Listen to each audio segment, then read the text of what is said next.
네, 국민의당 홍보비 리베이트 의혹과 관련해서 박선숙, 김수민 의원이 구속 전 피의자 신문을 위해서 법원에 출석을 했습니다. 김 의원이 1시간 전 도착을 했고요. 조금 전 박 의원도 모습을 드러냈습니다. 네, 20대 국회의원 첫 구속 사례가 나올지 정치권이 촉각을 곤두세우고 있습니다. 서울 서부지법으로 가보겠습니다. 신세롬 기자.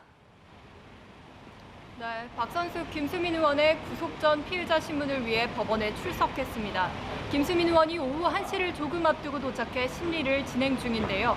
취재진 앞에선 김 의원은 법정에서 상세히 소명하겠다고 짧게 답한 뒤 청사로 들어갔습니다.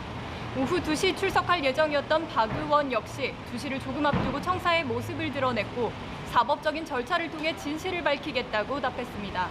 김 의원의 심리가 마무리되는 대로 박 의원의 심리가 진행되며 두 의원 중 한 명이라도 영장이 발부되면 20대 국회의원 중 첫 구속자가 돼 파장이 클 것으로 예상됩니다.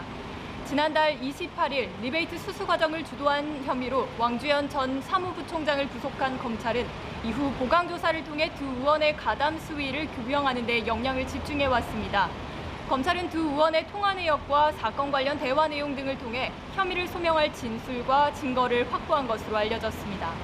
두 의원에 대한 사전 구속영장은 지난 8일 청구됐습니다. 검찰이 국회의원 2명에게 동시 구속영장 청구라는 초강수를 둔 건데 향후 추가로 증거인멸에 나설 가능성이 있다고 판단했기 때문으로 풀이됩니다. 자, 신 기자, 검찰이 범죄 사실 소명에 자신감을 내비치고 있는 것 같은데요. 두 의원에 각각 검찰이 어떤 혐의를 적용한 겁니까? 우선 검찰이 박선숙 의원에게 적용한 혐의는 4가지입니다. 박 의원은 20대 총선을 앞두고 광고업체에 당 홍보 계약을 맡기며 2억 1,000여만 원의 리베이트를 요구하고 이를 지급하게 한 정치자금법, 공직선거법 위반 혐의를 받고 있습니다.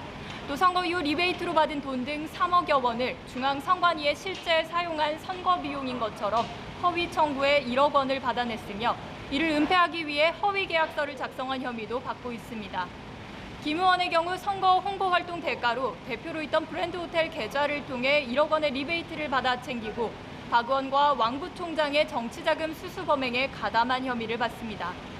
김 의원은 검찰에 출석해 조사받을 당시 변호인을 통해 박 의원과 왕 전 부총장에게 책임을 돌리는 듯한 의견서를 제출하는 등 수사에 비교적 협조적이었는데요.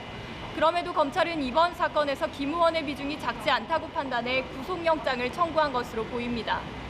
나란히 심사를 받게 된 두 의원의 구속 여부는 오늘 밤늦게나 내일 새벽 결정될 예정입니다. 지금까지 서울 서부지법에서 연합뉴스TV 신세롬입니다.